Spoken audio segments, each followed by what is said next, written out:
If you're just joining us here at CNN, we've just been bringing you live coverage of a press conference in Munich, Germany, in the aftermath, of course, of the attack from last night. Let me just update you on the information that the police chief has just been bringing us. We understand that the attacker was a lone attacker, 18 years old, born in Munich, and lived with his family in an apartment in the city. That apartment has since, of course, been searched, and whilst police found no evidence of any specific ammunition within his room, he was a student as well, I should add. They also found no suicide note, but they did find documents, and this is crucial, they did find documents within his room that refer to rampages and some research that he'd obviously done on rampages.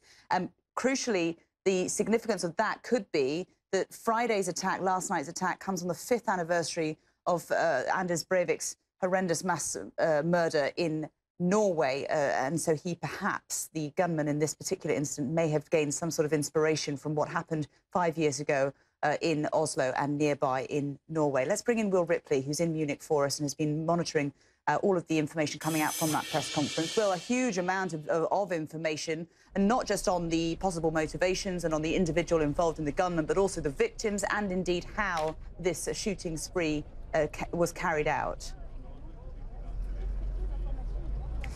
There was so much, Hannah, and I had to break away from part of the press conference to report for our sister network, CNN US, so you may have actually heard more than I did. But when I wasn't reporting for them, I was listening, and things that really jumped out, first of all, the fact that there's a possibility a fake Facebook ad was posted to bring children to the McDonald's just down the street there. Again, that's something that investigators are still looking at, and you can see they still have the area closed off right now. But that would indicate an intent, as witnesses have been telling us throughout the overnight hours, to target children, in addition to claims that foreigners were also targeted. And we know that in fact foreigners were killed, and that there are victims as young as 13 years old who are in the hospital right now amongst the 27 who are injured. But also, how was this weapon? How was a 9mm Glock 17 with the serial number scratched off illegally obtained by an 18-year-old? 300 bullets found in his backpack and on his body about a half a mile from the crime scene here, in a country with very strict gun laws designed to prevent exactly this kind of thing. I grew up in the United States. I grew up with Columbine and the Aurora Theater shooting, and most recently Newtown in my home state of Connecticut. People here in Germany didn't grow up with this. This is not something that is a part of regular life here. And so as this investigation continues, this is going to be a country that's now looking and wondering, is this going to become something that we have to get used to, just like people in the United States have had to get used to as well?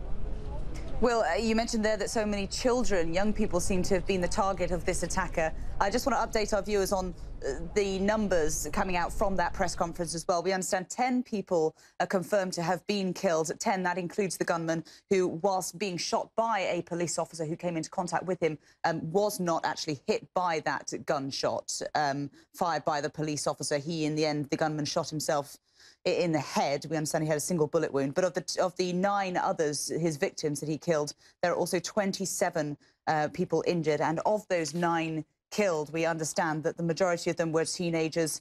3 of the victims were 14 years old. 2 were 15, 1 was 17, and another 19. A 20-year-old and a 45-year-old, we understand, were also amongst those 9 people killed. He was carrying a 9mm weapon. Will Ripley was just saying that it was a Glock 17, a serial number that was scratched off, so it's believed it was obtained illegally. Our continuing coverage of this story continues now on New Day, but thanks very much for joining me here. I'm Hannah Vaughan-Jones in London.